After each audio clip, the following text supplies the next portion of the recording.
اگلے رکوع کی طرف ہم چلتے ہیں، سورہ بقرہ کا رکوع نمبر 8۔ وہی طریقہ ہوگا، پہلے اس کا لفظی ترجمہ، مختصر گرامر، پھر انشاءاللہ اس کی تفسیر۔ ان الذین آمنوا، بے شک وہ لوگ جو ایمان لائے، والذین ہادوا، اور وہ لوگ جو یہودی ہوئے، ہوادا صحیح ہے نا، ہادا پڑھا جاتا ہے، اور ہودو ضربو کی طرح ہادو پڑھا جاتا ہے، جو لوگ یہودی ہوئے، والنصارى، اسی طرح جو عیسائی ہیں، عیسائیوں کو قرآن نے نصارہ بھی کہا ہے۔ یہ نصارہ لفظ نکلا ہے نصرت سے، نصرت کسے کہتے ہیں؟ مدد کرنا۔ تو عیسائیوں نے چونکہ حضرت عیسیٰ علیہ السلام کی مدد کی تھی، اس لیے قرآن نے ان کو نام کیا دیا؟ نصارہ، یعنی ناصر کی جمع نصارہ بھی آتی ہے، مدد کرنے والے۔ والصابئین، اور صابئین، صابی ایک مذہب تھا اس دور میں، اس کی تفصیل ہمیں کسی صحیح حدیث میں نہیں ملتی کہ اس کے کیا عقیدے تھے اور کیا تھے۔ بعض نے کہا آگ کی پوجا کرتے تھے، بعض نے کہا ستاروں کی پرستش کرتے تھے، ہمیں معلوم نہیں ہے، مبہم رکھا ہے قرآن نے، لیکن یہ اہل کتاب میں سے نہیں تھے۔ تو اللہ فرماتے ہیں بے شک وہ لوگ جو ایمان لائے اور جو یہودی ہوئے، یا اسی طرح عیسائی اور صابئین، من آمنا، جو بھی ایمان لائے گا، باللہ، اللہ پر، والیوم الآخر، اور آخرت کے دن پر، وعامل صالحا، اور نیک اعمال کرے گا، فلہم اجرہم، ان کے لیے ان کا اجر ہے، عند ربہم، اپنے رب کے پاس، ولا خوف علیہم، ان پر کوئی خوف نہیں ہوگا، ولا ہم، اور نہ ہوں گے وہ لوگ، یحزنون، حزن والے، غم بھی نہیں ہوگا۔ حزینہ یحزن حزنا، حزن کہتے ہیں غم کو۔ خوف میں اور غم میں فرق کیا ہے؟ خوف مستقبل کی کسی چیز پہ ہوتا ہے اور غم ماضی کی۔ ڈاکٹر آپ کے بچے کو کے بارے میں بتا دیں کہ یہ مر بھی سکتا ہے، تو آپ کو خوف ہوگا نا کہ مر نہ جائیں، تو اس وقت جو آپ کی کیفیت ہوگی نا ٹینشن کی، اس کو خوف کہا جائے گا۔ لیکن اللہ نہ کرے کسی کا بچہ مر گیا، اب جو آپ کی کیفیت ہوگی اس کو خوف نہیں بلکہ حزن، غم کہا جائے گا۔ تو اللہ فرماتے ہیں ان پر کوئی خوف بھی نہیں ہوگا، غم بھی نہیں ہوگا۔ وَإِذْ أَخَذْنَا مِيثَاقَكُمْ، بنی اسرائیل سے خطاب چل رہا ہے، اور اس وقت کو یاد کرو جب ہم نے تم سے مضبوط عہد لیا۔ میثاق کسے کہتے ہیں؟ مضبوط ایگریمنٹ کو۔ یہ میں اس کی ڈیٹیل پہلے بتا چکا ہوں کہ میثاق کو، ایگریمنٹ کو کیوں کہتے ہیں۔ وَرَفَعْنَا، اور ہم نے بلند کیا، رفع کا معنی بلند کرنا، رفعنا ضربنا کی طرح، فوقکم، تمہارے اوپر، فوق کسے کہتے ہیں؟ اوپر، فوقیت کا لفظ استعمال ہوتا ہے نا بھائی، کسی کو کسی پر فوقیت نہیں ہے۔ اور ہم نے بلند کیا تمہارے اوپر، الطور، کوہ طور کو، طور پہاڑ کو ہم نے اوپر کر دیا تمہارے۔ خذو، پکڑو، یعنی اس کے بعد ہم نے یہ کہا تم سے، خذو، پکڑو، خذ کا معنی پکڑ، یہ بھی میں کئی دفعہ ڈیفائن کر چکا ہوں، کیسے اخذ کرتے ہیں نا، کہتے ہیں اخذ کیا ہے ہم نے۔ خذو ما، پکڑو اس چیز کو، آتیناکم، جو ہم نے تمہیں دی ہے، یعنی تورات، بقوت، مضبوطی سے پکڑو اس کو، واذکروا، اور یاد رکھو، ما، ان چیزوں کو، فیہ، جو اس کے اندر ہیں، یعنی ان احکام کو کیا کرو؟ یاد رکھو، یعنی فالو کرو ان کو، لعلکم، شاید کہ تم، تتقون، متقی بن جاؤ۔ یعنی اللہ کا جو شاید ہوتا ہے نا، تو وہ شاید نہیں ہوتا، وہ یقینی ہوتا ہے، یعنی تاکہ تم متقی بن جاؤ۔ تو اس لیے قرآن میں جہاں لعل آتا ہے اس کا ترجمہ بعض دفعہ یہ بھی کیا جاتا ہے کہ تاکہ تم کیا ہو جاؤ؟ متقی بن جاؤ۔ ثم، پھر اس کے بعد، تولیتم، تم نے پیٹھ پھیر دی، تولیتم، تکلفتم، باب تفاعل، تکلف یتکلف تکلفا، تولیا یتولیو تولیا، جس کو تولین پڑھا جاتا ہے، تو تولیا کو پڑھا جاتا ہے تولا، اور تولیتم تکلفتم کی طرح، ضربتم کی طرح، ٹھیک ہے نا، ضربتم تم نے مارا، تولیتم تم نے پیٹھ پھیری، ثم تولیتم من بعد ذلک، اس کے بعد بھی تم نے کیا کر دیا؟ پیٹھ پھیر دی اللہ کے حکام سے۔ فلولا فضل اللہ، پس اگر نہ ہوتا اللہ کا فضل، لو کا معنی اگر، لا کا معنی نہیں۔ حضرت عمر کا قول تھا نا، حضرت عمر نے ایک مسئلہ بیان کیا، حضرت علی نے ان کی کریکشن کر دی کہ آپ غلط مسئلہ بیان کر رہے ہیں۔ اس موقع پر حضرت عمر نے فرمایا، لولا علی لہلک عمر، اگر علی نہ ہوتے تو عمر کیا ہو جاتے؟ ہلاک ہو جاتے۔ تو لولا کا معنی اگر یہ نہ ہوتا تو، فلولا، پس اگر نہ ہوتا، فضل اللہ علیکم، اللہ کا تمہارے اوپر فضل، ورحمتہ، اور اس کی رحمت نہ ہوتی، لکنتم، لام تاکید کے لیے، کنتم کا معنی ہو جاتے تم، من الخاسرین خسارے والوں میں سے، یعنی اس وقت بھی اللہ نے تم پر کیا کر دیا؟ فضل کر دیا۔ وَلَقَدْ عَلِمْتُمْ، اور البتہ تحقیق، علمتم تم جانتے ہو، یعنی سب نبی کے دور کے یہودیوں کو خطاب ہو رہا ہے، تم جانتے ہو، الذین ان لوگوں کو بھی، اور یہ آج کے یہودیوں کو بھی خطاب ہے، کیونکہ یہودیوں کے تو یہ ان واقعات کو ہم سے زیادہ جانتے ہیں، تو آج بھی جتنے یہودی ہیں ان کو بھی قرآن خطاب کر کے کہہ رہا ہے کہ تم دیکھو اپنے ماضی میں تم سے کیا کیا ہوا ہے۔ وَلَقَدْ عَلِمْتُمْ، اور تم جانتے ہو، الذین ان لوگوں کو بھی، اعتدوا منکم، اعتدوا اصل میں تھا اعتدوا، اکتسبوا، ٹھیک ہے، ان کو بھی تم جانتے ہو جنہوں نے حد سے تجاوز کیا، اعتدا کہتے ہیں حد سے تجاوز کرنا، جنہوں نے حد سے تجاوز کیا، منکم تم لوگوں میں سے، فی السبتی ہفتے کے بارے میں، ہفتے کے دن کے بارے میں تجاوز کیا حد سے، تو قلنا ہم نے کہا، لہم ان سے، کونو ہو جاؤ، کانا یکونو کا معنی ہونا، کن یہ آرڈر کا صیغہ ہے، کن کا معنی ہو جا، قرآن میں آتا ہے نا اللہ کلمہ کن کی طاقت سے یہ کرتا ہے، اور کونو یہ جمع ہے، تم سب ہو جاؤ، قردۃً بندر، عربی میں بندر کو قردہ کہا جاتا ہے، خاسئین رسوا، خسأ یخسأ کا معنی ذلیل ہونا، خاسئ ذلیل کو کہتے ہیں، ذلیل بندر بن جاؤ تم سب، فجعلنا پس بنا دیا ہم نے،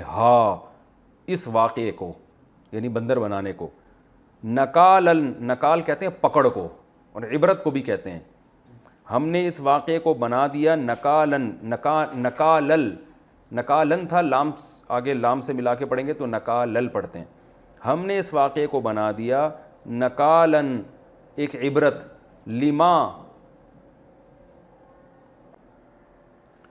لیما ان لوگوں کے لیے، بین یدیہا جو اس واقعے کے دونوں ہاتھوں کے سامنے، بین کا معنی درمیان میں، تو یہ میں نے کئی دفعہ بتایا یہ محاورہ ہے، عربی میں جب کوئی کسی کے سامنے ہوتا ہے تو اس کو کہا جاتا ہے بین یدیہا، اس کے دونوں ہاتھوں کے سامنے، تو مراد یہ نہیں کہ ہاتھ ہیں، کیونکہ واقعے کے ہاتھ تھوڑی ہوتے ہیں، تو اللہ فرماتے ہیں ہم نے اس واقعے کو بنا دیا عبرت ان لوگوں کے لیے، بین یدیہا جو اس واقعے کے سامنے تھے، یعنی اس واقعے کے وقت موجود تھے، وما اور ان لوگوں کے لیے بھی، خلفہا جو اس واقعے کے بعد آئے ہیں، خلف کہتے ہیں بعد کو، خلیفہ ہوتا ہے نا جو اصل کے بعد ہوتا ہے، اور جو ہے نا خلافت بھی اسی سے، تو خلف بعد میں، جو ان واقعے کے بعد آئے ان کے لیے بھی عبرت بنا دیا، وموعظۃً اور نصیحت بنا دیا، موعظہ واعظ سے نکلا ہے، ہم کہتے ہیں نا فلاں واعظ و نصیحت کر رہا ہے، تو واعظ بھی نصیحت ہی کو کہتے ہیں، اور نصیحت بنا دیا للمتقین پرہیزگار لوگوں کے لیے،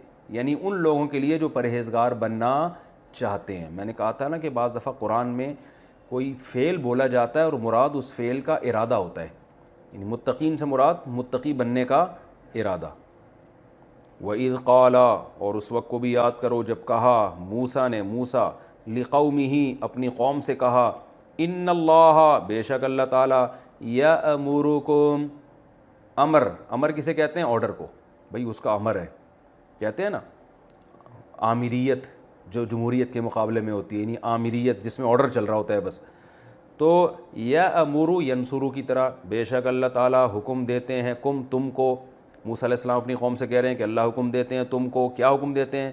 ان اس بات کا کہ، ان کا معنی کیا ہوتا ہے؟ کہ، تذبحوا ذبح کرو تم، ذبح یذبح کا معنی ذبح کرنا، کہ تم ذبح کرو، بقرۃً ایک گائے، تنوین آ رہی ہے نا، کوئی یا ایک سے ترجمہ ہوگا، بقرۃً ایک گائے ذبح کرو، بقرہ عربی میں کیسے کہتے ہیں؟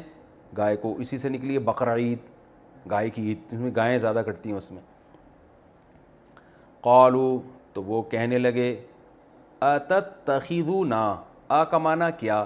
تتخذو تکتسبو کی طرح، اس کا معنی ہوتا ہے ٹھہرانا، جیسے پہلے لفظ گزرا تھا نا، اتخذتم عجلاً تم نے ٹھہرا لیا بچھڑے کو، اور قرآن میں آتا ہے واتخذ اللہ ابراہیم خلیلا، اللہ نے ٹھہرا لیا ابراہیم کو اپنا خلیل، تو اتخاذ کا معنی ٹھہرا لینا۔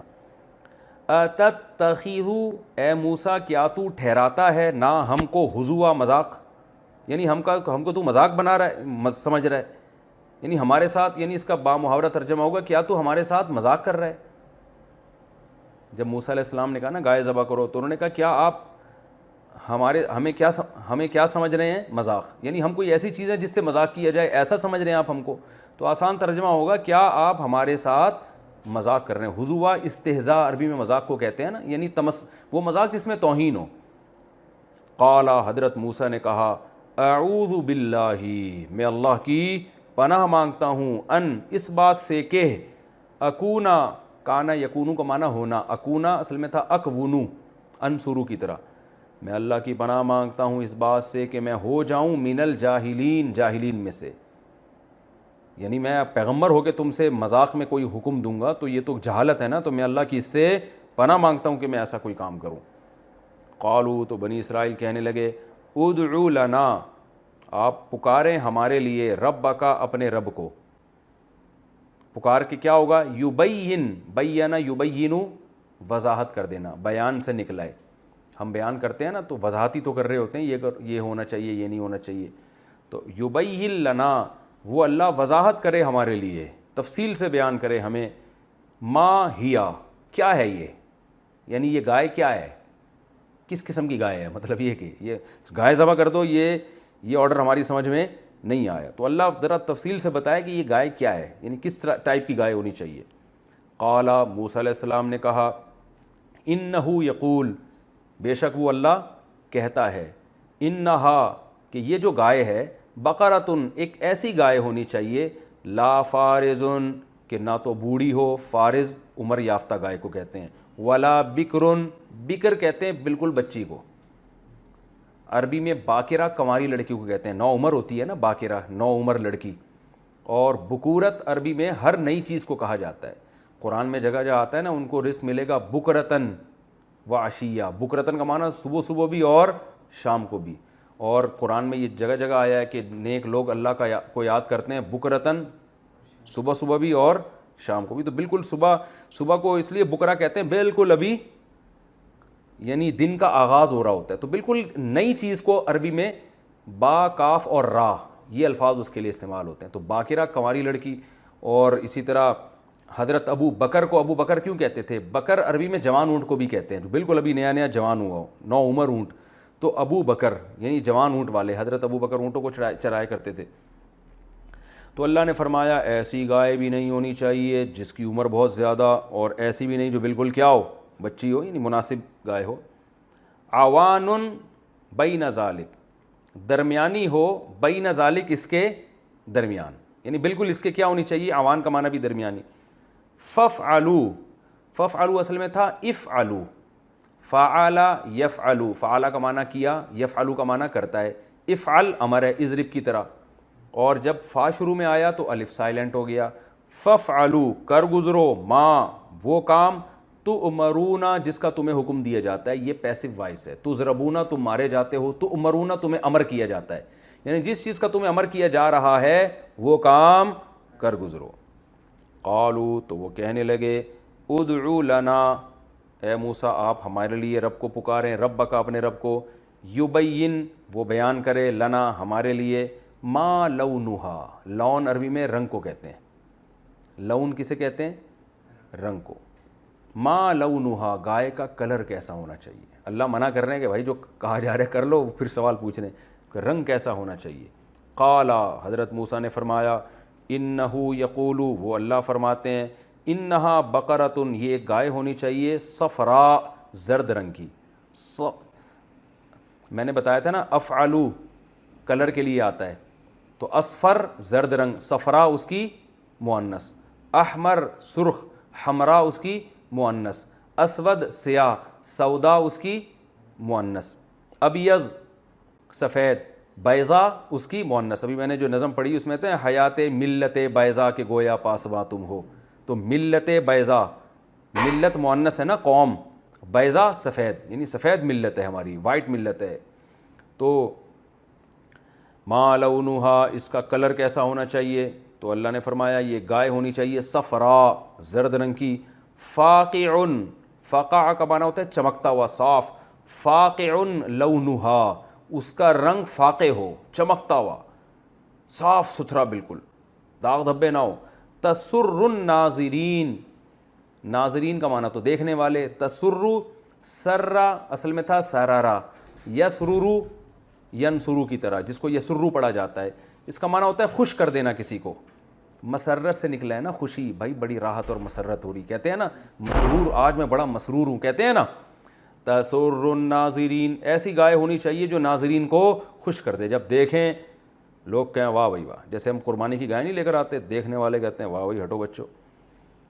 قالوا، تو پھر بنی اسرائیل کہنے لگے ادعو لنا، آپ پکاریں ہمارے لیے ربک، اپنے رب کو، یبین لنا، وہ ہمیں وضاحت سے بتائے، ما ہی، گائے کس قسم کی ہونی چاہیے. یعنی ساڑھی عقلی چبھی بھی گائے آ نہیں رہی ہے. ان البقرہ، بے شک گائے جو ہے، تشابہ علینا، وہی متشابہ آ گیا نا جو وہ کہتے ہیں بڑے گاڑی اردو استعمال کرتے ہیں آپ، متشابہ. تشابہ مشتبہ ہو رہی ہے. مشتبہ کسے کہتے ہیں کہ بہت ساری چیز جب اپنی ہم جیسی چیزوں میں آ جاتی ہے تو آپ کنفیوز ہوتے ہیں کہ اس میں اصل والی کون سی ہے. یعنی ہم کنفیوز، تشابہ، گائے متشابہ ہو رہی ہے، علینا، ہمارے اوپر. یعنی جو اللہ کلر بتا رہا ہے اور یہ بتا رہا ہے یہ بتا رہا ہے، ایسی تو بہت ساری گائیں ہیں، تو کنفیوز ہو رہی ہے کہ اللہ کی مراد کون سی ہے اس میں، تو معاملہ مشتبہ ہو رہا ہے ہمارے اوپر. وَإِنَّا، انا اصل میں تھا انا نا، اور بے شک ہم، ان شاء اللہ، اگر اللہ نے چاہا، لا، لام تاکید کے لیے، مہتدون، اصل میں تھا مہتدیون، اور اللہ نے چاہا تو ہم سیدھے راستے پہ چلیں گے. یعنی ہمیں گائیڈنس مل جائے گی. یعنی مطلب اللہ اگر مزید ڈیٹیل بیان کر دے تو اللہ نے چاہا تو اب ہمیں پتہ چل جائے گا، ہمیں صحیح رہنمائی مل جائے گی. تو اس دفعہ ان کو ایک منہ سے اچھا لفظ نکل گیا انشاءاللہ، اگر اللہ نے چاہا تو. قال، اللہ نے فرمایا، یا حضرت موسیٰ نے فرمایا، انہو یقول، کہ بے شک وہ اللہ کہہ رہا ہے، انہا بقرۃ، کہ بے شک یہ ایک ایسی گائے ہے، لا ذلول، جو نہ ذلول ذلیل سے نکلا ہے.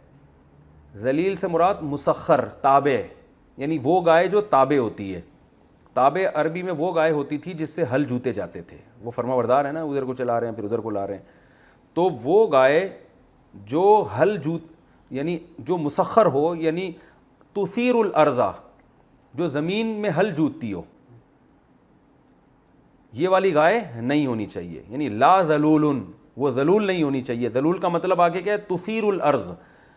تثیرو، یہ اصل میں تھا تثیرو، تکریمو کی طرح. اثیرا یثیرو، اس کا معنی ہوتا ہے زمین میں ہل جوتنا، ہل چلانا. تو تثیر الارض، جو زمین میں ہل نہ جوتتی ہو، ولا، اور نہ ایسی ہو، تسقی الحرثا، کھیتی کو پانی پلاتی ہو. بھائی بعض گایوں سے ڈول میں پانی رکھ کے وہ جاتی تھی اور کھیتیوں کو سیراب کرتی تھی، تو ایسی بھی نہیں ہوئی. سقا یا یسقیو کا معنی ہوتا ہے پانی پلانا، اور تسقی اس لیے کہ گائے کا لفظ مؤنث ہے. ولا تسقی الحرث، اور کھیتی کو پانی بھی نہ پلاتی ہو، یہ والی گائے نہیں ہونی چاہیے. مسلمتن، مسلم کسے کہتے ہیں؟ عیب سے پاک، سلامتی والی، یعنی عیب سے پاک. السلام علیکم کا بھی یہی مطلب ہے نا، تمہیں اللہ، تم پر سلامتی ہو، یعنی ہر عیب سے اللہ تمہیں، ہر برائی سے اللہ تمہیں کیا رکھے؟ دور رکھے.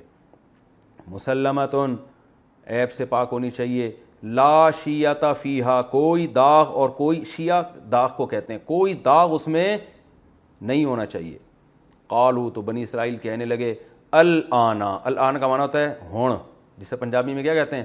ہون، یعنی اب، اس ٹائم جو ہے نا، موسیٰ علیہ السلام سے کہہ رہے ہیں ہاں اب، جیتا بالحق، آپ نے حق بات کی ہے. اب ساڑھی عقل اچ آیا کہ گائے کس قسم کی ہونی چاہیے. ہون پتہ چلا کہ گائے کیسی ہونی چاہیے، اس کا صحیح ترجمہ ہوگا. الآن جیتا، آپ آئے ہیں، جیتا جیاتا تھا اصل میں، آپ لائے ہیں بالحق کی، حق کو، اب صحیح بات کی آپ نے. فذبحوها، اللہ فرماتے ہیں تو ذبح کر دیا انہوں نے گائے کو. وما کادو، اور نہیں تھے وہ، کادو پہلے بھی گزر چکا ہے. کادا یا کادو کا معنی ہوتا ہے قریب ہونا کسی بات کے، اور وہ قریب تھے ہی نہیں، یفعلون، کہ وہ یہ کام کر لیتے. یعنی قریب تو یہ تھا کہ وہ گائے ذبح نہیں کرتے، لیکن پھر بھی انہوں نے کر لی. یہ ترجمہ انشاءاللہ میں اس کی تفسیر بیان کروں گا. ان الذین آمنوا والذین ہادوا، اب میں انشاءاللہ اس رکوع کی تفسیر بیان کروں گا. خطاب چونکہ بنی اسرائیل سے چل رہا ہے، اہل یہود سے چل رہا ہے، تو یہ آیت کا مفہوم آپ کی سمجھ میں جب آئے گا جب یہ آیت کس تناظر میں نازل ہوئی. اصل میں یہودی یہ کہا کرتے تھے کہ نحن ابناء اللہ و احباؤہ، کہ ہم اللہ کے معاذ اللہ بیٹے ہیں اور اللہ کے محبوب ہیں. یعنی ہمارے ساتھ اللہ کے حساب کتاب ہی کچھ اور ہے. اور واقعی اللہ تعالیٰ نے ان کو بڑا نوازا تھا، کتنی بڑی بڑی کوتاہیاں انہوں نے کی جو معاف کی گئیں. تو اب یہ الزام میں مبتلا ہو گئے تھے کہ ہم میں پیغمبر بھی ہم میں آتے ہیں، تو اب ہم چما دیگرے نیز، ہم جیسا کوئی بھی نہیں ہے. تو فضول انہوں نے دعوے شروع کر دیے تھے کہ ہم اگر گناہ بھی کریں گے تو اس کی بہت تھوڑی سزا ملے گی ہمیں، دوسری قومیں گناہ کریں گی تو بہت بڑی سزا ملے گی. تو اس طرح کی چیزیں یہ کہنے لگے تھے. اور یہودیوں میں اب تک بھی بہت سے یہودیوں کا یہ عقیدہ ہے کہ یہودی ہونے کے لیے وہ عقائد ہونا ضروری کافی نہیں ہے، بلکہ ہماری نسل میں پیدا ہونا ضروری ہے. یعنی نسلی امتیاز، قومی امتیاز، کہ عقیدے اور ایمان اور عمل پر نجات نہیں ہوگی، بلکہ آپ کو یعنی جو یہودی ایک قوم ہے، ایک نیشن ہے، یعقوب علیہ السلام کی اولاد، اس نیشن میں سے ہونا آپ کے لیے ضروری ہے. تو قرآن نے اس عقیدے کی ان آیتوں میں نفی کی ہے کہ ہمارے ہاں، اللہ کے ہاں، آخرت میں نجات کا مدار کسی قوم پر نہیں ہے، یا کوئی خاص لقب ملنے پر نہیں ہے کہ یہودی لقب جس کو مل گیا وہ جنت میں جائے گا، یا مسلم لقب جس کو مل گیا وہ جنت میں جائے گا، یا عیسائی جو کہلائیں گے وہ جنت میں جائیں گے. نہ نہ نہ نہ، بلکہ ہمارے ہاں عقیدہ کا درست کرنا، یعنی اپنے نظریات کا درست کر لینا، اور اعمال کا درست کر لینا، جو یہ کام کرے گا وہ جنت میں جائے گا. تو یہ اس آیت کا اصل مفہوم ہے. اس لیے اللہ نے فرمایا جو لوگ ایمان لائے، یا جو یہودی ہوئے، یا جو عیسائی ہوئے، یا جو سابئین ہوئے، ان میں جو بھی اللہ پر اور آخرت پر ایمان لائے گا اور نیک اعمال کرے گا، تو ان کے لیے ان کے رب کے پاس اجر ہے اور ان پر کوئی خوف اور غم نہیں ہوگا، یعنی وہ کامیاب ہوں گے. اب دیکھیں، بعض لوگ اس آیت سے یہ استدلال کرتے ہیں، آج کل کے جو نئے نئے پروفیسر پیدا ہو رہے ہیں، کہ آخرت میں نجات کے لیے مسلمان ہونا ضروری نہیں ہے، یہودی بھی جنت میں جا سکتے ہیں، عیسائی بھی جا سکتے ہیں، کوئی اور مذہب والے لوگ بھی جا سکتے ہیں، بشرطے کہ وہ آخرت پر ایمان رکھ لیں اور اللہ پر ایمان رکھیں. تو یاد رکھیں، یہ اس آیت کا ہرگز مقصد نہیں ہے. اس لیے کہ جب کوئی شخص اللہ پر اور آخرت پر ایمان لے کر آئے گا، اور ایسے ایمان لائے گا جیسے قرآن نے ایمان لانے کا حکم دیا ہے کہ اللہ کے ساتھ اس کے پیغمبروں پر بھی، کیونکہ جب تک آپ پیغمبروں پر ایمان نہیں رکھتے تو اللہ اس ایمان کو معتبر مانتا، وہ اپنے اوپر ایمان بھی نہیں مانتا اس کو. تو جب تک اس تمام بیسک بنیادی عقائد پر ایمان نہیں رکھا جائے گا تو اس وقت تک آپ جنت میں داخل نہیں ہوں گے. اور جو اس معیار پہ پورا اترے گا تو پھر وہ یہودی کہلاتا نہیں ہے، وہ عیسائی کہلاتا نہیں ہے، پھر اس کو قرآن نے خود مسلم کا لقب دیا ہے کہ وہ مسلم ہے. تو اس لیے خوب یاد رکھیں کہ جب تک کوئی شخص اسلام قبول نہیں کرتا وہ جنت میں داخل نہیں ہوگا، کیونکہ قرآن نے دوسرے مقام پر اس مضمون کو واضح کیا ہے، وَمَن يَبْتَغِ غَيْرَ الْإِسْلَامِ دِينًا فَلَن يُقْبَلَ مِنْهُ. اب جو لوگ اپنی طرف سے آیتوں کی تفسیر کرتے ہیں نا، وہ اس آیت کے لفظی ترجمے کو تو دیکھ رہے ہیں مگر قرآن کی دوسری آیت نہیں دیکھ رہے. دوسری جگہ اللہ نے صاف فرمایا، جو ہم انشاءاللہ تفسیر میں پڑھیں گے، کہ وَمَن يَبْتَغِ غَيْرَ الْإِسْلَامِ دِينًا، جو اسلام کے علاوہ کسی اور کو دین بنائے گا، فَلَن يُقْبَلَ مِنْهُ، وہ دین ہرگز قبول نہیں ہوگا، وَهُوَ فِي الْآخِرَةِ مِنَ الْخَاسِرِينَ، اور آخرت میں وہ خاسرین میں سے ہوگا. ایک اور جگہ اللہ نے ارشاد فرمایا، إِنَّ الدِّينَ عِندَ اللَّهِ الْإِسْلَامِ، حقیقی دین اللہ کی نظر میں صرف اسلام ہے. تو اب آپ کو پتہ ہونا چاہیے اس آیت کا مطلب یہ نہیں ہے کہ یہودی یا عیسائی جو بھی اللہ پر ایمان رکھے اور آخرت پر اور اجمالی ایمان رکھے جیسا کہ وہ رکھتے ہیں تو وہ بھی جنت میں چلے جائیں گے. نہ نہ نہ نہ، وہ والا ایمان جس کا اللہ نے حکم دیا ہے، اور وہ ایمان وہ ہے جس میں توحید ہو. شرک والا ایمان معتبر نہیں ہے، کیونکہ یاد رکھیں مطلق ایمان وہ تو مشرک بھی رکھتے ہیں، مشرک بھی اللہ کے وجود کو مانتا ہے، تو وہ بھی تو ایک درجے کا ایمان ہو گیا نا. لیکن قرآن دوسرے مقام پہ کیا کہتا ہے کہ مشرک پر اللہ نے جنت کو حرام کر دیا ہے. تو عیسائی جب اللہ حضرت عیسیٰ کو اللہ کا بیٹا کہتے ہیں تو وہ کیسے عیسائی ہونے کے باوجود جنت میں جا سکتے ہیں؟ ہاں، اگر کوئی عیسائی حضرت عیسیٰ کو کہہ دے کہ وہ اللہ کے بیٹے نہیں ہیں بلکہ اللہ کے نبی ہیں، اور اللہ پر ایمان لے کر آئے، جیسے کہ اللہ تعالیٰ نے 6 پارے میں فرمایا، وَلَمْ يُفَرِّقُوا بَيْنَ اللَّهِ وَرَسُولِهِ، کہ جو لوگ اللہ اس کے رسول میں فرق کرتے ہیں اور کیا کہتے ہیں، نُؤْمِنُ بِبَعْضٍ وَنَكْفُرُ بِبَعْضٍ، کہ ہم بعض پر ایمان لائیں گے بعض پر نہیں لائیں گے، یعنی اللہ پر تو ایمان لائیں گے رسولوں پر نہیں لائیں گے، تو اللہ فرماتے ہیں ان کا ایمان معتبر نہیں ہے. تو اس آیت سے بھی پتہ چلتا ہے کہ جو اللہ پر ایمان لاتا ہے اس کے لیے تمام پیغمبروں پر ایمان ضروری ہے. اگر وہ تمام پیغمبروں پر ایمان نہیں رکھتا تو پھر وہ اللہ پر بھی ایمان نہیں لاتا. تو اس آیت میں جب اللہ نے فرمایا کہ یہودی، عیسائی اور سابئین میں سے جو بھی اللہ اور آخرت پر ایمان رکھے گا، تو یاد رکھو جب وہ اللہ پر ایمان رکھے گا، وہ والا ایمان جس ایمان کا اللہ نے حکم دیا ہے، اور اس میں تمام پیغمبر بھی آتے ہیں، اور تمام پیغمبر میں محمد صلی اللہ علیہ وسلم بھی آتے ہیں جن پر یہ آیت نازل ہو رہی ہے، تو جب وہ یہ کام کرے گا تو پھر وہ یہودی کہلائے گا نہیں، وہ عیسائی کہلائے گا نہیں، بلکہ اس کو خود قرآن نے ایک لقب دیا ہے، ہوا سماکم المسلمین، کہ اللہ نے جو بھی ان آیتوں پر عمل کرے گا اور یہ عقیدہ رکھے گا تو اس کو اللہ نے مسلم کا لقب دیا ہے۔ تو مسلم ہونا ضروری ہے اس تفصیل کے مطابق جس کو قرآن نے کہا ہے۔ تو اس آیت میں اصل میں مسلمانوں کو بھی یہ بتایا جا رہا ہے کہ اگر تم مسلم ہو لیکن اگر تمہارا یہ عقیدہ نہیں ہے، اللہ پر کامل ایمان نہیں ہے جیسے کہ حق ہونا چاہیے، اور آخرت پر ایمان نہیں ہے، تو پھر مسلم ہونا بھی کافی نہیں ہے، کیونکہ آخرت میں نجات کسی قوم کے ساتھ خاص نہیں ہے۔ جیسے بعض لوگ اپنے آپ کو مسلم کہتے ہیں، اپنے آپ کو عاشق رسول بھی کہہ دیتے ہیں بعض دفعہ تو، اور شناختی کارڈ میں بھی مسلم لکھا ہوتا ہے، لیکن ان کا اللہ پر ایمان نہیں ہوتا۔ کیا مطلب؟ اللہ کے ساتھ کسی اور کو شریک کر رہے ہیں وہ، تو اللہ فرماتے ہیں ایسے لوگ جنت میں نہیں جائیں گے، کیونکہ اصل مدار ناموں پر نہیں ہے، بلکہ اصل مدار عقیدے کو درست کر لینا اور اعمال کو درست کر لینا، یہ دو چیزیں جب تک نہیں ہوں گی نجات نہیں ہوں گی۔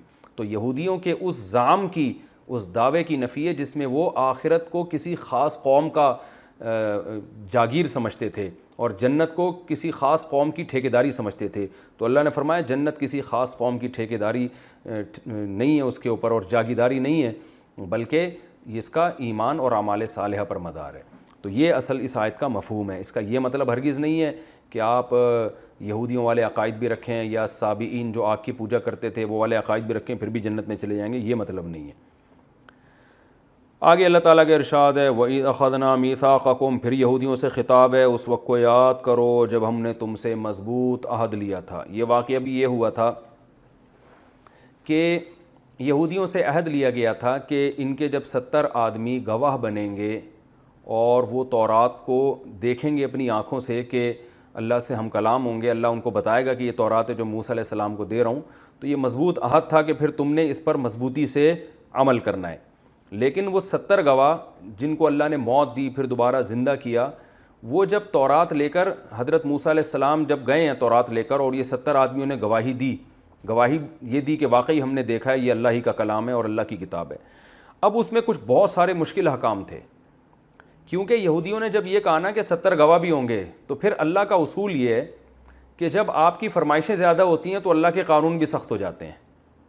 تو اللہ نے پھر اس میں بہت کچھ سخت احکام دے دیے یہودیوں کو کہ اب تو یقین ہو گیا نا اللہ کی کتاب ہے، تو اب سخت احکام ہو یا آسان ہو تمہیں بہرحال اس کو فالو کرنا ہے، اب تمہارے پاس نو کا آپشن بالکل بھی نہیں ہے۔ تو جب انہوں نے سخت احکام دیکھے تو یہ جو 70 گواہ تھے نا ان کو بھی ان احکام کو فالو کرنا تھا، تو انہوں نے گواہی میں جھوٹ کی آمیزش ملا دی۔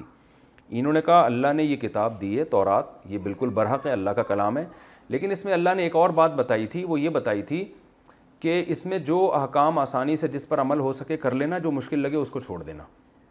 یہ گڑبڑ کر دی انہوں نے، تو اللہ کو غضب آیا، اللہ نے کوہ طور پہاڑ اٹھا کے ان کے سر پہ رکھ دیا، سر پہ کر دیا کہ میں ابھی گراتا ہوں اور تم سارے ہلاک ہو جاؤ گے۔ تو بس انہوں نے فوراً توبہ کی اور کہا نہیں نہیں نہیں، تو اللہ نے کہا خذوا ما آتیناکم بقوۃ، جو تورات میں نے تمہیں دی اسے مضبوطی سے تھام لو ورنہ ابھی مار دوں گا میں، پہاڑ گرا کے تمہیں ہلاک کر دوں گا۔ واذکروا ما فیہ، اور جو کچھ اس میں لکھا ہوا اس کو یاد رکھو، یعنی اس کو فالو کرو، لعلکم تتقون، تاکہ تم متقی بن جاؤ۔ انہوں نے فوراً توبہ کی، انہوں نے کہا نہیں نہیں اے اللہ بس جو تورات میں لکھا ہے ہم مضبوطی سے عمل کریں گے۔ تو اللہ نے ان پر پھر رحم کیا اور کوہ طور پہاڑ کو واپس ہٹا دیا وہاں سے۔ تو اللہ فرماتے ہیں یہ بھی ہمارا تمہارے اوپر احسان تھا۔ ثم تولیتم من بعد ذلک، لیکن پھر اس کے بعد پھر تم پیچھے ہٹ گئے۔ فلولا فضل اللہ علیکم ورحمتہ، اور اللہ کا تم پر فضل اور رحمت نہ ہوتی لکنتم من الخاسرین، تو تم تباہ ہو جاتے۔ یعنی اس وقت بھی اللہ نے تم پر فضل کیا، رحم کیا، اور اس وقت وقتی آفت اور عذاب سے تمہیں بچا لیا۔ وَلَقَدْ عَلِمْتُمُ الَّذِينَ اعْتَدَوْا مِنْكُمْ فِي السَّبْتِ، اللہ فرماتے ہیں تم ان لوگوں کو بھی جانتے ہو جنہوں نے ہفتے کے دن کے بارے میں نافرمانی کی تھی۔ یہ داؤد علیہ السلام کے دور میں واقعہ ہوا تھا کہ مچھلی کے شکار سے ہفتے کے دن ان کو منع کیا گیا، لیکن انہوں نے پھر بھی شکار کیا۔ اس کی تفصیل دوسرے مقام پر آئے گی، وہاں میں انشاءاللہ بیان کروں گا۔ تو اللہ نے کیا کیا، فَقُلْنَا لَهُمْ كُونُوا قِرَدَةً خَاسِئِينَ، اللہ نے ان کو کہا کہ بندر ہو جاؤ، تو وہ سارے کے سارے بندر اور بعض خنزیر سور کی شکل میں تبدیل ہو گئے تھے۔ یہ پھر انشاءاللہ اگلے ایپیسوڈ میں اس کی میں ڈیٹیل بیان کروں گا۔ اللہ تعالی ہم سب کو ایسی نافرمانیوں سے بچائے جن پر اللہ کی یہ عذاب آتے ہیں۔ بسم اللہ الرحمن الرحیم۔ آج کے لیکچر میں انشاءاللہ سورہ بقرہ کے 8ویں رکوع کا جو باقی حصہ رہ گیا تھا تفسیر کا انشاءاللہ وہ بیان کروں گا، اور رکوع نمبر 9 بھی انشاءاللہ شروع ہو جائے گا۔ تو ہم یہاں تک پہنچے تھے وَلَقَدْ عَلِمْتُمُ الَّذِينَ اعْتَدَوْا مِنْكُمْ فِي السَّبْتِ فَقُلْنَا لَهُمْ كُونُوا قِرَدَةً خَاسِئِينَ، اور البتہ تحقیق تم لوگ جانتے ہو ان لوگوں کو بھی جنہوں نے تم میں اعتدال سے تجاوز کیا۔ ترجمہ تو ہو چکا ہے، لفظی ترجمہ، ہفتے کے دن کے بارے میں، لہذا ہم نے ان سے کہا ہو جاؤ تم بندر ذلیل ہو کے بندر بن جاؤ۔ یہ واقعہ ہوا ہے داؤد علیہ السلام کے زمانے میں۔ بنی اسرائیل پہ ان کی بدعمالیوں کی وجہ سے اللہ تعالیٰ نے ان پہ پابندی لگائی تھی کہ تم ہفتے کے دن مچھلی کا شکار نہیں کرو گے، اور ہفتے کا دن بنی اسرائیل کے لیے مقدس دن تھا، اور آج بھی یہودی اس کو مقدس سمجھتے ہیں۔ عیسائیوں کے ہاں سنڈے ہے، مسلمانوں کے ہاں فرائیڈے ہے، اور جیوز کے ہاں وہ سیٹرڈے ہے۔ تو اللہ نے کہا کہ مچھلی کا شکار نہیں کرنا۔ اب ہوتا یہ تھا کہ یوم تأتیہم حیتانہم شرعاً، مچھلیاں جو ہے نا بڑی تعداد میں ہفتے کے دن آیا کرتی، کیونکہ اللہ نے آزمایا تھا ان کو کہ میرے احکام کو فالو کرتے ہیں کہ نہیں کرتے۔ تو اب یہ پریشان ہونے لگے، یار اتوار ہفتے کو جتنی مچھلیاں آتی ہیں اتنی تو بعد میں نہیں آتی ہیں۔ تو ان میں ہوس پیدا ہوئی، یہ نہیں دیکھ رہے تھے کہ بھئی اتنی اللہ نے رزق کی چیزیں دی ہیں وہ کھا لو اور یہ اللہ کا حکم پورا کرو۔ تو انہوں نے کیا کیا کہ جی پھر ایک ہیلا بنایا انہوں نے کہ جال لگا کر اس میں وہ کیا کرتے تھے، مچھلیاں ہفتے کو پھنس جاتی تھیں اور اتوار کو نکال لیا کرتے تھے۔ تو یہ کام جب انہوں نے شروع کیا تو ان میں جو کچھ نیک لوگ تھے، یعنی 3 حصوں میں یہ تقسیم ہو گئے تھے۔ کچھ تو لوگ نیوٹرل ہو کے بالکل دور ہو گئے کہ بھئی ہم ایسا نہ ہو عذاب آئے تو ہمارے اوپر بھی آ جائے۔ کچھ لوگوں نے کیا کیا، ان کو روکنا شروع کر دیا کہ بھئی تم یہ غلط کر رہے ہو۔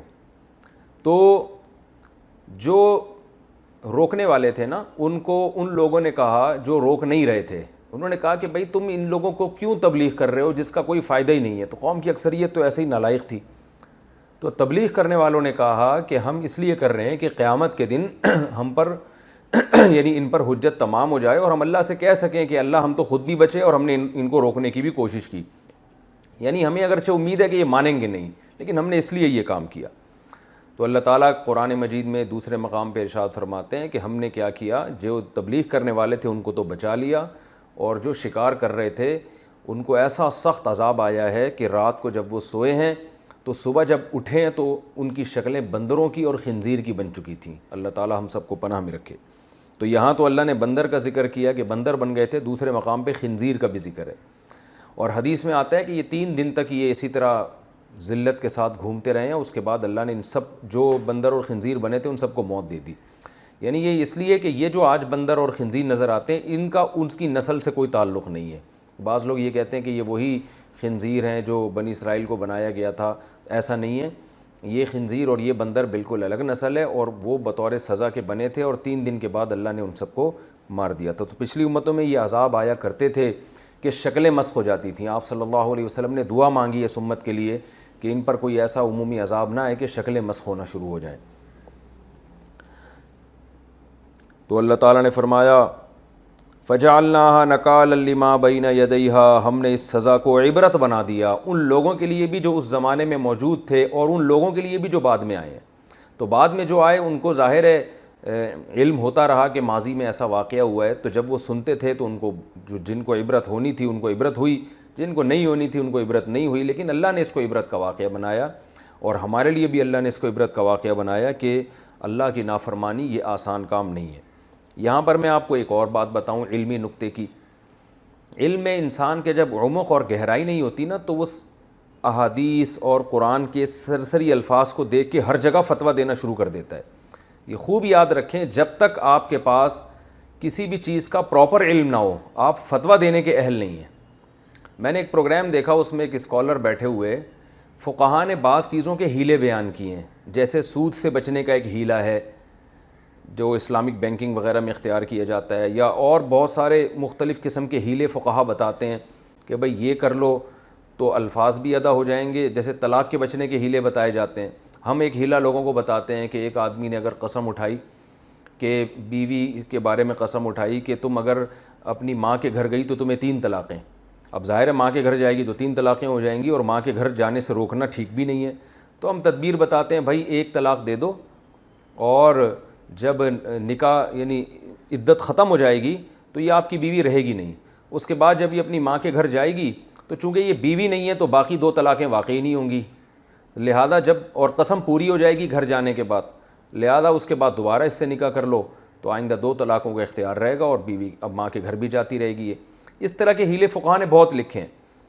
تو اب کیا ہے کہ زکوٰۃ کا ہیلہ تملیک، کہ آپ بعض دفعہ یتیموں کے لیے کوئی تعمیری کام کرنا چاہتے ہو اور زکوٰۃ تعمیر پہ لگتی نہیں ہے، تو آپ زکوٰۃ کسی غریب کو مالک بنا دیتے ہو، اور وہ غریب اپنی مرضی سے پھر یتیم خانہ کھول دیتا ہے، تو یہ جائز ہے، لیکن اس میں یہ ضروری ہے کہ جس کو مالک بنایا ہے وہ واقعی مالک بناؤ، اس کو یہ پورا حق حاصل ہو کہ وہ پیسے لے کے کھا بھی سکتا ہے، اس کی مرضی یتیم خانہ بنائے نہ بنائے، اور کھا بھی سکتا ہے وہ، لیکن چونکہ عملاً ایسا ہوتا نہیں ہے اس لیے منع کیا جاتا ہے اس ہیلے سے، کہ بھائی وہ ایک ٹوپی ڈرامہ ہو رہا ہے کہ اس کو پیسے دیے جا رہے ہیں، مالک بنایا جا رہا ہے، اور اب وہ اپنی مرضی سے یتیم خانہ بنا رہا ہے، تو وہ مرضی سے نہیں بنا رہا ہوتا، وہ دباؤ میں آ کے بنا رہا ہوتا ہے، اس لیے اس ہیلے سے منع کیا جاتا ہے۔ لیکن اگر کہیں حقیقت میں ایسا ہو، وہ اپنی خوشی سے بنا رہا ہو، تو یہ بالکل جائز ہے۔ تو اور اس طرح کی بہت ساری مثالیں ہیں۔ تو آج کل کے جو نئے نئے پروفیسر ٹائپ کے لوگ آ رہے ہیں، وہ فقہا کا بڑا ریکارڈ لگاتے ہیں، بھائی انہوں نے وہ ہیلے تو اسلام میں حرام ہیں، اور ایک میں نام نہیں لینا چاہتا، ایک مشہور اسکالر ہیں، ٹیلی ویژن پہ آتے ہیں، وہ بھی اس طرح کا کوئی خطاب کر رہے تھے کہ ایک ہیلے کا بتا رہے تھے، یہ فقہا نے بیان کیا ہے، یہ سب یہ فقہ شقہ کچھ نہیں ہوتا، یہ بنی اسرائیل نے بھی ہیلہ کیا تھا جس کی وجہ سے ان پر اللہ کا عذاب آیا۔ تو ایسے ہی کسی ایک بندے سے میری بات ہوئی، تو میں نے ان سے کہا کہ انہوں نے یہ دلیل دی کہ دیکھو بنی اسرائیل نے ہیلہ کیا تھا کہ جال لگا دیا ہفتے کو اور نکالا اتوار کے دن، تو انہوں نے کہا ہم شکار تو اتوار کو کر رہے ہیں نا۔ تو یاد رکھیں ہیلے کی 2 قسمیں ہوتی ہیں، ایک جائز اور ایک ناجائز۔ جائز ہیلہ وہ ہے جس سے شریعت کا حکم تبدیل نہیں ہو رہا، بلکہ شریعت ہی کے حکم کو فالو کرنے کے لیے آپ وہ ہیلہ اختیار کر رہے ہیں، اور حرام ہیلہ وہ ہوتا ہے جس سے شریعت کے حکم اور اس کے مقاصد فوت ہو رہے ہوتے ہیں۔ تو اور دونوں ہیلوں کا قرآن میں ذکر ہے۔ اب ہمیں ایک اور ہیلے کا ملتا ہے قرآن مجید میں ذکر، کہ ایوب علیہ السلام جب بیمار ہوئے تھے، سورہ صاد میں یا سورہ صافات میں اس کا ذکر ہے کہ ایوب علیہ السلام جب بیمار ہوئے تو انہوں نے یہ قسم اٹھائی کہ میں جب مجھے شفا ملے گی تو اپنی بیوی کو 100 کوڑے ماروں گا۔ اصل میں ان کی زوجہ بڑی خدمت گزار تھیں، حضرت ایوب علیہ السلام کی بہت خدمت کر رہی تھیں، تو لیکن یہ کہ انسان بیماری میں ظاہر ہے تھوڑا سا اس میں غصہ جلدی آ جاتا ہے، تو بیوی سے خدمت میں کچھ کوتاہی ہوئی تو حضرت ایوب علیہ السلام کو بہت غصہ آیا، غصے میں کہا میں ٹھیک ہو جاؤں گا تو تجھے 100 کوڑے ماروں گا میں۔ اب جب ایوب علیہ السلام ٹھیک ہو گئے تو ان کو فکر ہوئی، یہ قرآن میں ہے کہ ان کو فکر ہوئی کہ میری اتنی فرما بردار بیوی، میں اس کو 100 کوڑے کیسے مار دوں، اور کیوں ماروں میں اس بیچاری کو 100 کوڑے، اور اگر قسم نہیں پوری کرتا تو پھر قسم پورا کرنا بھی ضروری ہے ورنہ اس کا کفارہ ہے۔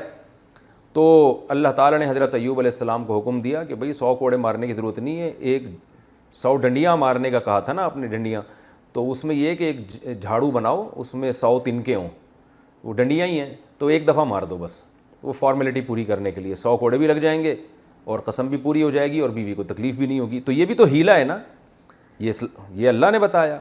تو یہ ہیلہ شریعت کے حکم کو فالو کرنے کے لیے تھا، کیونکہ اسلام یہ نہیں چاہتا بیویوں کو بلا وجہ کوڑے مارے جائیں، اور خاص طور پر ایسی زوجہ جو خدمت گزار ہو۔ تو اسی طرح یاد رکھیں اگر کوئی ہیلہ اختیار کرتا ہے، کسی کو پیسے دے کے مالک بناتا ہے تاکہ وہ یتیم خانہ کھولے، تو اس سے زکوٰۃ بھی ادا ہو رہی ہے، یتیم خانہ بھی کھل رہا ہے، تو فائدہ ہی ہو رہا ہے نا غریبوں کا، لیکن اس میں یہ ضروری ہے کہ وہ واقعی مالک بن رہا ہو، واقعی اس کو پورا رائٹ ہو کہ وہ کھا بھی سکتا ہو اور کچھ بھی کر سکتا ہو، تو وہ اپنی خوشی سے بنا دے تو بہت اچھی بات ہے۔ تو اس طرح کے ہیلے، سود سے بچنے کے ہیلے ہوتے ہیں بعض دفعہ، کہ یہ بھی احادیث میں ثابت ہیں کہ آپ صلی اللہ علیہ وسلم کے پاس حضرت بلال آئے، انہوں نے جو بیکار کھجوریں تھیں وہ دے کر اچھی کھجوریں لی کم، یا اس کے الٹ معاملہ کیا کہ اچھی کھجوریں کم دے کے جو ذرا خشک کھجوریں ہوتی ہیں، پرانی کھجوریں ہوتی ہیں، وہ زیادہ مقدار میں لے لی۔ اب کھجور کا کھجور سے جب تبادلہ ہوگا تو برابری ضروری ہے. تو آپ صلی اللہ علیہ وسلم نے حضرت بلال کو منع کیا اور حکم دیا کہ بھائی ایسا کرو کہ سستی بیچو یہ پرانی کھجوریں، یعنی درہم کے بدلے میں بیچو، جب جو پیسے آئیں گے ان سے اچھی والی کھجوریں خرید لو جو یقیناً کوانٹٹی میں کم ہوں گی، تو رزلٹ سیم ہوگا مگر سود سے بچ جاؤ گے. تو اس طرح کے ہیلے اختیار جو کیے جاتے ہیں جس میں انسان ربا سے سود سے بچ جاتا ہے تو وہ بالکل جائز ہیں. اس میں بھی آج کل لوگ مضمون لکھ رہے ہیں اخباروں میں لمبے لمبے، کان ادھر سے پکڑو ادھر سے پکڑو، ایک ہی بات ہے. تو یہ وہ لوگ ہیں جن کو علم میں عمق اور گہرائی نہیں ہے. جب انسان پراپر طریقے سے علم حاصل کرتا ہے تو اسے پتہ چلتا ہے کہ ہیلے کون سے ہیلے جائز ہیں کون سے ہیلے ناجائز ہیں. ہر ہیلے پہ بنی اسرائیل کے ہیلے والا حکم نہیں لگایا جا سکتا. وَإِذْ قَالَ مُوسَىٰ لِقَوْمِهِ، اور اس وقت کو یاد کرو جب موسیٰ نے اپنی قوم سے کہا إِنَّ اللَّهَ يَأْمُرُكُمْ أَن تَذْبَحُوا بَقَرَةً، کہ اللہ تمہیں حکم دیتا ہے تم گائے ذبح کرو. یہ واقعہ بڑا دلچسپ ہے. اس واقعے کا بھی جو حصہ بعد میں ہے اللہ نے وہ پہلے ذکر کیا، جو پہلے تھا وہ بعد میں ذکر کیا. اگلے رکوع میں اس واقعے کا ابتدائی حصہ آ رہا ہے اور اس رکوع میں اس واقعے کا دوسرا حصہ آ رہا ہے. تو میں نے آپ کو بار بار بتایا کہ قرآن میں واقعات میں ترتیب نہیں ہوتی، کیونکہ قرآن اس واقعے سے ملنے والے سبق کو فوکس کر رہا ہے، اس واقعے کی ترتیب کو کہانی کے طور پر نہیں بیان کر رہا. تو یہاں بھی اصل میں یہ ہوا، یہ تھا پورا واقعہ یوں ہے کہ بنی اسرائیل میں ایک شخص نے کسی کے ہاں نکاح کا پیغام بھیجا. اس کو اس ایک آدمی کی بیٹی سے عشق ہو گیا، محبت ہو گئی، نکاح کا پیغام بھیجا تو لڑکی کے ابا نے انکار کر دیا. جب انکار کیا تو اس نے، غیرت تو نہیں کہنی چاہیے، بے غیرتی کہنی چاہیے اس کو، اس نے جناب اس کے والد کو قتل کر دیا. اور یہ چپکے سے قتل کیا. اب وہ قوم کا ایک اچھا آدمی تھا، معزز آدمی تھا، پتہ ہی نہیں چل رہا اس کا قاتل کدھر ہے. تو بڑے پھڈے شروع ہو گئے. تو اللہ تعالیٰ نے کیا کیا، حکم دیا موسیٰ علیہ السلام کو ایک معجزے کے طور پر کہ میں ایک معجزہ بھی ظاہر کرنا چاہتا ہوں اور لوگوں کو یہ بھی پتہ چل جائے کہ میں مردوں کو زندہ کیسے کروں گا، یہ بھی پتہ چل جائے. تو بنی اسرائیل کو حکم دیا کہ گائے ذبح کرو، اور گائے جب ذبح ہوگی تو اس گائے کے اس ایک حصے کو نا، گوشت کا ایک ٹکڑا اٹھا کے جو مقتول ہے، جس کا قتل ہوا ہے، اس کو مارا جائے گا. تو اللہ اپنی قدرت سے اس مقتول کو زندہ کر دے گا اور مقتول خود اٹھ کے قاتل کا نام بتائے گا. تو یہ ایک بڑا، یعنی ظاہر ہے موسیٰ علیہ السلام کا ایک معجزہ ظاہر کرنا تھا، اور اس میں بڑا مقصد یہ بھی تھا کہ اللہ بنی اسرائیل کو کھلی آنکھوں یہ دکھانا چاہتے تھے کہ دیکھو میں مردوں کو زندہ کر سکتا ہوں. ورنہ گائے کا گوشت مردے پہ لگاؤ تو اس میں کیا اس میں کون سا کوئی سائنٹیفک کوئی لاجیکل بات ہے کہ جس سے مردہ زندہ ہو؟ کوئی اس کی سائنٹیفک لاجک تو نہیں ہے، اللہ اپنی قدرت سے کرے گا. اور گائے یہ کرنے کی ضرورت کیا تھی کہ گائے ذبح کرو اور گائے کا گوشت قاتل کے لگاؤ؟ اس کی حکمت بعض علماء نے یہ بیان کی ہے کہ عین ممکن ہے کہ اس زمانے میں گائے کی پرستش ہوتی ہو، اور اس کے دو قرائن ہیں. ان علماء کی بات کے مضبوط ہونے کی دو یعنی قرائن ہیں جن سے پتہ چلتا ہے کہ یہ بات بڑی جاندار ہے. نمبر ایک، آج بھی ہم دیکھتے ہیں کہ ہندو گائے کی عبادت کرتے ہیں، تو اس سے ہمیں پتہ چلتا ہے کہ قوم ایک ایسی گزری ہے ماضی میں جو گائے کو معبود سمجھا کرتے تھے، اور یہ اسی کے اثرات ہیں ہندوؤں میں جو گائے کی پرستش ہو رہی ہے. اور اس کی تائید اس واقعے سے بھی ہوتی ہے کہ موسیٰ علیہ السلام جب تورات لینے کے لیے کوہ طور پہ گئے ہیں تو پیچھے بنی اسرائیل نے گائے کا بچھڑا بنا کے سونے کا اس کی پوجا کرنا شروع کر دی. حالانکہ جو مشرک ہوتے ہیں وہ بتوں کی پوجا کرتے ہیں، گائے کی عام طور پہ نہیں کرتے. تو اس سے بھی پتہ چلتا ہے کہ فرعون کے دور میں گائے کی پوجا پاٹ کا کوئی نظام رہا ہوگا. تو اللہ تعالیٰ کا عین ممکن ہے کہ یہ حکمت ہو اس میں کہ یہ چونکہ ایسی قوم میں رہے ہیں جہاں گائے کو مقدس سمجھا جاتا ہے، تو ان کے دل میں توحید کو راسخ کرنے کے لیے ان سے گائے ذبح کروائی جائے. کیونکہ عملی طور پر تو یہ ایک خدا کے قائل ہو گئے ہیں کہ ایک اللہ ہے، ہم اللہ کے سوا کسی کو نہیں مانتے. لیکن آپ خود سوچیں نا، جب کوئی جیسے کوئی ہندو ہمیشہ گائے کی عبادت کرتا رہا ہو، اب اگر وہ اسلام قبول بھی کرے گا تو اس کے لاشعور میں گائے کا کچھ نہ کچھ تقدس بیٹھ جائے گا، اور اب اس سے آپ بکری ذبح کرنے کا کہیں کر دے گا وہ اور اس سے آپ کہیں کہ اونٹ نہر کرو کر دے گا. لیکن جب گائے پہ چھری پھیرنے کی بات آئے گی تو سوچیں کہ ساری زندگی جس کی عبادت کی ہو تو چھری پھیرتے ہوئے تھوڑا سا وہ ڈرے گا. ایک لاشعور میں ہوتا ہے انسان کے. تو اللہ تعالیٰ نے عین ممکن ہے، میں عین ممکن اس لیے کہہ رہا ہوں کہ یہ کوئی اس بارے میں صحیح حدیث موجود نہیں ہے ہمارے پاس، لیکن علماء کا قول ہے جس کی تائید ہوتی ہے ان چیزوں سے جو میں آپ کے سامنے پیش کر رہا ہوں. تو عین ممکن ہے کہ اللہ تعالیٰ نے ان کے دلوں سے گائے کی جو معبود ہونے کا تصور ہے اس کو بالکل کھرچ کے نکالنے کے لیے کہ بھئی گائے بالکل ایسے ہی ایک جانور ہے جیسے بکری ہے، جیسے دمبا ہے، جب چاہتے ہو کاٹ کے کھا جاتے ہو، تو یہ بھی ایک ایسا جانور ہے، دودھ لو، جب دودھ دینا ختم کر دے کاٹ کے کھا جاؤ اس کو۔ ویسے کسی کو اپنی گائے سے محبت ہو جائے تو ایک الگ بات ہے، وہ اس میں نہ کاٹ کے کھائے۔ ویسے جب ہم جانور پالتے ہیں محبت ہو جاتی ہے تو وہ تو بلی سے بھی ہو سکتی ہے، کتے سے بھی ہو جاتی ہے لوگوں کو، اور بکری سے بھی ہو جاتی ہے، اس میں گائے کی تو کوئی خاصیت نہیں ہے نا، تو وہ ایک الگ بات ہے۔ لیکن نارملی گائے کو مقدس سمجھ کے نہ کاٹنا یہ اسلام کی تعلیمات کے بالکل خلافی ہے، اس میں شرک کا شائبہ ہے۔ تو اس لیے بنی اسرائیل سے حکم دیا گیا گائے کاٹو، گائے جب کاٹو گے تو ان کے دل میں گائے کا تقدس نکلے گا، تو عین ممکن ہے۔ تو اب یہاں سے یہ بات شروع ہو رہی ہے۔ اللہ نے فرمایا وَإِذْ قَالَ مُوسَىٰ لِقَوْمِهِ، اس وقت کو یاد کرو جب موسیٰ نے اپنی قوم سے کہا کہ اللہ تمہیں حکم دیتے ہیں کہ تم ایک گائے ذبح کرو۔ تو اب ایک دم نا، چونکہ شرک سے مانوس ہو چکے تھے، گائے کو بچھڑا بنا کے عبادت بھی کر چکے تھے، اور فرعونیوں میں بھی ایسے گائے کی عبادت کرنے والے لوگ ہوں گے، ان کے ساتھ رہ کے کچھ نہ کچھ تقدس آ گیا تھا گائے کا۔ تو ایک دم ان کو دماغ میں خیال آیا اور کہنے لگے اے موسیٰ اتتخذونہ ہزوا، کہ آپ ہمارے ساتھ مزاح کر رہے ہیں، کیسی عجیب عجیب باتوں کا آپ ہمیں آرڈر دے رہے ہیں۔ حالانکہ جو پیغمبر کو مانتا ہے وہ پیغمبر کے حکم کے آگے چونو چرا نہیں کرتا۔ یہ بالکل اس سے ہمیں یہ بھی پتہ چلتا ہے، دیکھیں اللہ نے ہمیں بھی بقرعید کے دن گائے بکرے کاٹنے کا حکم دیا، تو صحابہ کرام کو جب رسول اللہ صلی اللہ علیہ وسلم نے بقرعید کے دن جانور کاٹنے کا حکم دیا، انہوں نے یہ لفظ نہیں کہا کہ یا رسول اللہ کیسی بات کا حکم دے رہے ہیں آپ، بلکہ فوراً بڑھ چڑھ کے انہوں نے قربانی کرنا شروع کر دی۔ تو یہ فرق تھا صحابہ میں اور بنی اسرائیل میں۔ تو ہم بھی اگر اپنے آپ کو کامل مومن بنانا چاہتے ہیں تو صحابہ کے راستے پہ چلنا پڑے گا۔ بقرعید میں اللہ نے حکم دیا جانور کاٹو، ہم کاٹ دیں گے، اس لیے کہ پیدا اللہ نے کیا۔ اور جو لبرلز ہوتے ہیں نا، نام نہاد لبرل، وہ چونو چرا کرتے رہتے ہیں، یار اتنے پیسے کسی بیوہ کو دے دو، اتنے پیسے کسی غریب کو دے دو، اتنے پیسے سے کسی یتیم کی تعلیم کا انتظام کر لو، جس پیسوں سے تم بیل لے کر آؤ گے، تو وہ کرتے رہتے ہیں ایسی باتیں۔ تو بنی اسرائیل بھی کہنے لگے اتتخذونہ ہزوا، یہ کس قسم کا آرڈر دے رہے ہیں آپ؟ نماز کا حکم دیں، روزے کا حکم دیں، سمجھ میں آتا ہے، گائے کاٹنا کیا ہے؟ تو اتتخذونہ ہزوا، کہ آپ ہمارے ساتھ مذاق کر رہے ہیں۔ حضرت موسیٰ کو غضب آیا کہ میری قوم کیسے بات کر رہی ہے مجھ سے۔ قال موسیٰ علیہ السلام نے فرمایا اعوذ باللہ ان اکون من الجاہلین، میں اللہ کی پناہ مانگتا ہوں اس چیز سے کہ میں جہالت والی بات کروں، میں پیغمبر ہو کے تمہیں آرڈر دے رہا ہوں اور اس میں سنجیدہ نہ ہوں، یہ کیسے ہو سکتا ہے؟ اب بنی اسرائیل کو یقین آ گیا بھائی یہ تو واقعی آرڈر ہے۔ قالوا، تو بنی اسرائیل کہنے لگے، اب لیت و لعل سے کام لینے لگے۔ جب انسان نے کسی حکم کو پورا نہیں کرنا ہوتا نا تو وہ 100 سوالات آگے شروع کر دیتا ہے۔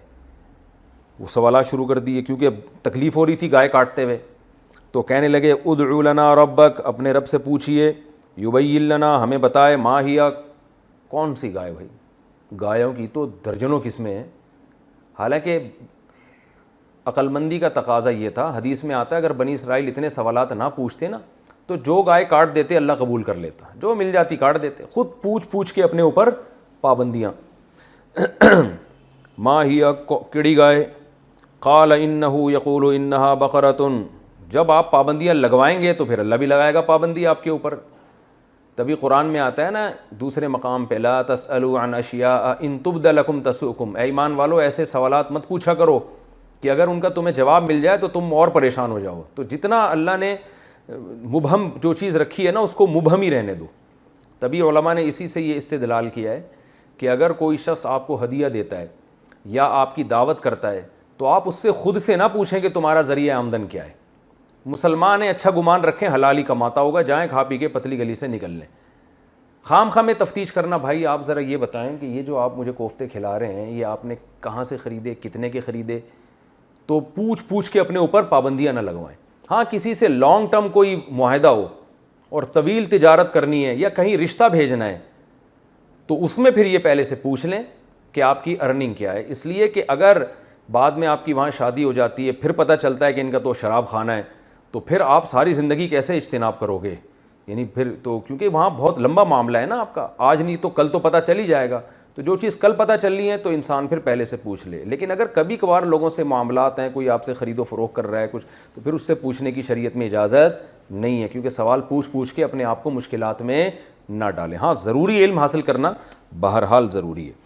تو اللہ نے فرمایا ما ہیا کڑی گائے، وہ بنی اسرائیل نے کہا ما ہیا کڑی گائے، قال انہ یقول انہا بقرۃ لا فارض ولا بکر، وہ نہ تو معمر گائے ہو نہ بالکل بچی ہو، درمیانی ایج کی گائے ہونی چاہیے، بالکل درمیان میں۔ فافعلوا ما تؤمرون، اور پھر حضرت موسیٰ نے ان سے کہہ دیا اب جو تمہیں حکم دیا جا رہا ہے کر گزرو، مزید سوالات نہ پوچھو، بس درمیانی عمر کی گائے کاٹ دو۔ نہیں جی، ان کو بھی کوئی تکلیف تھی۔ قالوا ادع لنا ربک، اللہ سے پوچھئے، یبین لنا، ہمیں بتائے وہ، ما لونہا، کلر کیسا ہونا چاہیے، گائے تو کالی بھی ہوتی ہے، سفید بھی ہوتی ہے، لال بھی ہوتی ہے، کلر ذرا ڈیفائن ہو جائے تو ذرا ہمیں ذرا تسلی ہو جائے گی۔ قال انہ، حضرت موسیٰ نے فرمایا، دیکھیں اللہ یہ بھی کہہ سکتے تھے جو چاہے کلر، لیکن اللہ نے بھی ان کو سزا دی کہ جب پوچھ رہے ہو تو پھر یہ والا کلر ہونا چاہیے۔ انہ یقول انہا، بے شک اللہ تعالیٰ فرماتے ہیں کہ وہ ایسی گائے ہو، بقرۃ صفرا، زرد رنگ کی گائے ہو، فاقع لونہا، چمکتا ہوا زرد رنگ، تسر الناظرین، دیکھنے والوں کو خوش کر دے۔ اب لاؤ ایسی گائے، لیکن ابھی بھی ان کو تسلی نہیں ہوئی تھی، تو کہنے لگے ادع لنا ربک یبین لنا ما ہی، اللہ سے پوچھیں کیڑی گائے، ابھی بھی سمجھ میں نہیں آ رہی، زرد رنگ کی تو بہت ساری گائے ہوتی ہیں، ان البقرہ تشابہ علینا، گائے کے معاملے میں ہم ابھی بھی کنفیوز ہیں، گائے ہم پر مشتبہ ہو گئی ہے۔ لیکن ایک جملہ ان کی زبان سے اس دفعہ اچھا نکل گیا کہ وَإِنَّا إِن شَاءَ اللَّهُ، اگر اللہ نے چاہا، یعنی انشاءاللہ لَمُهْتَدُونَ، اللہ نے چاہا تو اب ہمیں پتہ چل جائے گا۔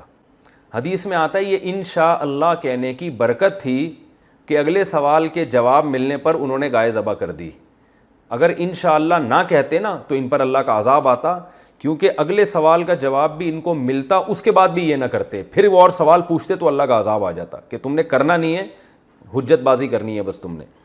تو اس لیے انہوں نے اس دفعہ کہہ دیا انشاءاللہ، انہوں ڈر رہے تھے نا حضرت موسیٰ علیہ السلام کوئی تھپڑ نہ لگا دیں، جیسے وہ قبطی کو تھپڑ مارا تھا، وہ مر گیا تھا، تو جو پوچھنے گیا ہوگا قوم کی طرف سے حضرت موسیٰ علیہ السلام سے، اس کو بھی تو ڈر لگ رہا ہوگا کہ اب تیسرے سوال پہ کہیں حضرت موسیٰ کا چانٹا نہ آ جائے، تو اس لیے اس نے کہا اے موسیٰ آپ بس اب ایک بات رہ گئی ہے وہ بتا دیں، اور انشاءاللہ اب ہمیں پتہ چل جائے گا کون سی گائے، یعنی اللہ نے چاہا تو مزید سوال پوچھنے کی نوبت نہیں آئے گی۔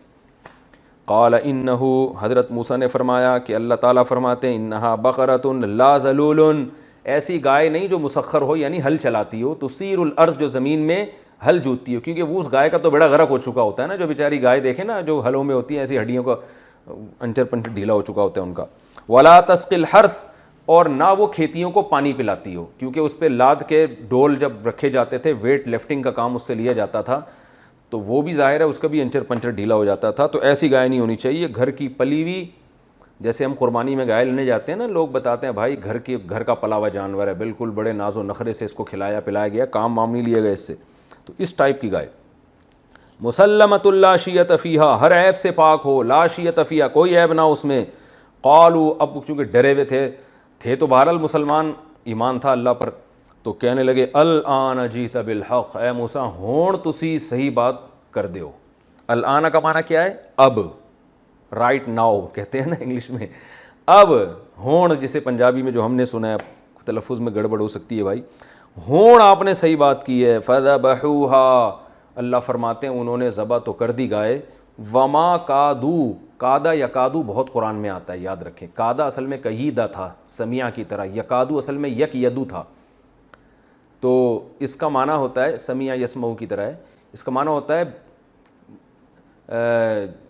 بہت جلد کوئی کام کر لینا، یعنی بہت جلد، جیسے کادا، میں اگر اپنے بارے میں کہوں گا نا تو یا میں کسی شخص کے بارے میں کہوں گا کادا زیدن یفعل، قریب ہے کہ زید یہ کام کر لے، بس جو کرنے والا ہوتا ہے، گوئنگ ٹو ڈو، جسے انگلش میں کہتے ہیں نا I am going to do this, یا I M about to sleep جیسے کہتے ہیں، میں بس سونے ہی والا ہوں، یا I am going to sleep, یا I am going to take rest, یا گوئنگ ٹو ڈو دس، کچھ بھی اس طرح کے جو اسٹرکچر استعمال ہوتے ہیں انگلش میں بھی اردو میں بھی، بس میں کرنے والا ہوں، یا یہ کام بس ہونے ہی والا، I am about to reach, میں پہنچنے ہی والا ہوں، تو یہ ہے کادا یکادو کا مطلب۔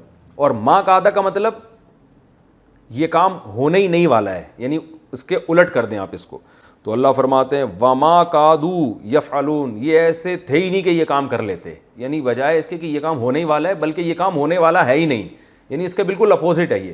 تو اللہ فرماتے ہیں یہ قریب تھا کہ یہ نہیں کرتے یہ کام, یعنی اس بات کے انتہا تک پہنچ گئے تھے کہ اب انہوں نے اگلا سوال پوچھ کے سوالات کا دروازہ ہی بند کر دینا ہے اور عذاب آ جاتا, لیکن بس کر لیا انہوں نے, اللہ کی رحمت ہو گئی.